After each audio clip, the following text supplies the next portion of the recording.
आज का जो हमारा विषय है वो है मैथ। सभी छात्र जो है आखिर तक वीडियो देखें, हमारे चैनल को सब्सक्राइब करें और लाइक करें और कमेंट करें। आज हमने यहाँ पर 20 बहुविकल्पीय प्रश्न जो आते हैं बोर्ड परीक्षा में, उसमें से हमने 15 प्रश्न हमने यहाँ पर दिए हैं। चार चार ऑप्शन भी यहाँ पर दिए हैं। ये वो महत्वपूर्ण प्रश्न हैं जिन्हें आपको इन्हें हल करके देखना है। क्यों? क्योंकि इस तरह के ही प्रश्न आते हैं। हमने वो ऑप्शन लिए हैं जो कि बोर्ड परीक्षा में आपको इसका पूरा लाभ मिलेगा और हो सकता है कि इसमें से भी कोई प्रश्न आपको आते हुए मिले। तो इसलिए इन्हें हल करना अनिवार्य रूप से, इन्हें हल करके देखें। इसके बाद हमारा एक पेपर और आएगा ऐसा ही, 20 विकल्प हम ये देंगे और 20 और देंगे। तो आपको गारंटी से कह सकता हूँ मैं कि हमारा जो प्रश्न पत्र होगा उसमें से आपको कुछ ना कुछ जरूर लाभ मिलेगा। इसलिए आप देखिए, पहला प्रश्न हमने दिया है यहाँ पर, हमारा जो प्रश्न दिया है यहाँ पर वो दिया है 1.6। पहला प्रश्न है 6 मीटर ऊंचे, 6 मीटर ऊंचे। यहाँ देखिए ये जो हमारा है, एक खंबे की छाया भूमि पर 203 मीटर लंबी है तथा उस समय सूर्य का उन्नयन कोण होगा। तो यहाँ पर हमारे चार ऑप्शन है, 60 डिग्री, 45, 30 डिग्री और 90 डिग्री। तो पहला ऑप्शन आपका हमारा होगा सही, ये वाला, ये ऑप्शन हमारा सही होगा पहला। दूसरा, एक ऊर्ध्वाधर खंबे की परछाई खंबे की ऊंचाई के बराबर है, सूर्य का उन्नयन कोण होगा। तो यहाँ पर हमारा आंसर होगा इसका पहला, 45 डिग्री का होगा। प्रश्न नंबर 3 में देखिए, 9 सेक स्क्वायर ए माइनस 9 टेन स्क्वायर ए का मान है। तो आप यहाँ पर देखिए चार ऑप्शन में हमारा आंसर होगा यहाँ पर तीसरा, 9 होगा इसका आंसर। प्रश्न नंबर 4 है, यदि 4 टेन थीटा इक्वल 3 है तो 4 sine theta minus cos theta upon 4 sine theta plus cos theta बराबर है, किसके बराबर है? तो यहाँ पर आप देखेंगे ये हमारा आंसर आएगा तीसरा, 1/2 के बराबर है। तो हमारा पांचवा प्रश्न है, बिंदु P-6 8 की मूल बिंदु से दूरी जो है वो कौन सी होगी? तो यहाँ हमारा आंसर होगा 3 यानी 10 होगी।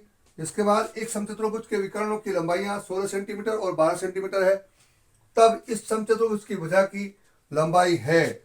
तो आप यहाँ देखिए इसका ऑप्शन हमारा होगा बी यानी कि 10।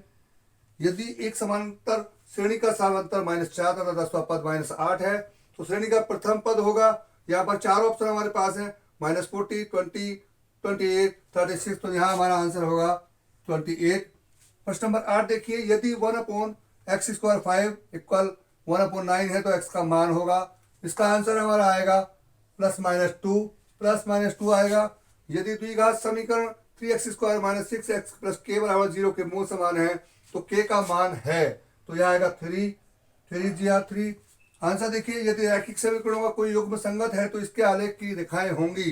तो यहाँ होगी प्रतिच्छेदी या संपाती। ऐसे प्रश्नों पर विशेष ध्यान देंगे। आगे नेक्स्ट प्रश्न है, एक अद्वितीय हल x = y = -3 वाले समीकरण का एक हल है। यहाँ पर आपको दो यानी एक युग्म दिया हुआ, जोड़ा दिया हुआ, आपको इसको देखना है। ये इसका बड़ा आसान तरीका मैं आपको बता दूं। तो यहाँ देखिए 2x + 5 = 11, 4x + 10y = -22। आप देखेंगे यहाँ पर हमारा ऑप्शन दिया हुआ है कितना, एक तो दिया हमारे इसमें यहाँ पर दिया हुआ है 2 और 3 और 2 और 3 को अगर हम मिला के बात करें तो हमारा होता है 5। तो पहले 2 और उन दोनों को फिर ऐड किया, 5 हुआ। अब इसके बाद दिया है 11, क्या दिया है 11। जब हम इसको करते हैं इसके बाद 4x इसका दुगना हो जाता है, दूसरा युग्म इसका दुगना होता है पहले का, 2x का 4x, 5 का 10y और 11 का 22। तो ये युग्म सही है। प्रश्न नंबर 12 देखिए, 1 से लेकर 10 तक की संख्याओं में से सभी संख्याओं से विभाज्य न्यूनतम संख्या। बात करें न्यूनतम संख्या की तो यहाँ हम निकालते हैं एलसीएम। उच्चतम संख्या अगर पूछी जाती तो हम निकालते हैं महत्तम यानी कि एमसीएम। आगे देखिए, तो हमारा इसका आंसर जो होगा वो होगा हमारा 2520 यानी 2520। 13 एक परिमेय संख्या, ये बहुत ही महत्वपूर्ण प्रश्न है। आप यहाँ पर देखिए 1 2 3 4, तो इसका आंसर होगा 4। और लास्ट 14 में देखिए, यदि एक बिंदु पी से ओ केंद्र वाले वृत्त पर आएगा तो यहाँ 80 का कोण है, तो यहाँ हमारा आंसर होगा इसका 50 डिग्री का। और लास्ट 15 प्रश्न हमारा दिया है, आंकड़ों 2 12 0 9 5 15 7 4 की माध्यिका होगी। तो इसकी जो माध्यिका हमारी है वो है 6, सबसे पहले हम क्या करते हैं, यहाँ ध्यान देंगे 6, ये वाला आंसर सही होगा इसका। इस तरह से 15 प्रश्न हमने आज दिए हैं, आपको पूरे 40 प्रश्न हम देंगे। आप हमारी वीडियो को बराबर देखते रहिए और सब्सक्राइब जरूर करें। नए फॉलोअर्स हमारे हैं वो सब्सक्राइब जरूर करें, लाइक करें और कमेंट करें कि आपको जो हम प्रश्न दे रहे हैं उससे आपको कितना लाभ मिलता है या नहीं मिलता है। नहीं तो फिर हम दूसरे तरीके से वीडियो बनाएंगे। बस इसी के साथ मैं कहता हूँ हमारी शुभकामनाएं आपके साथ हैं।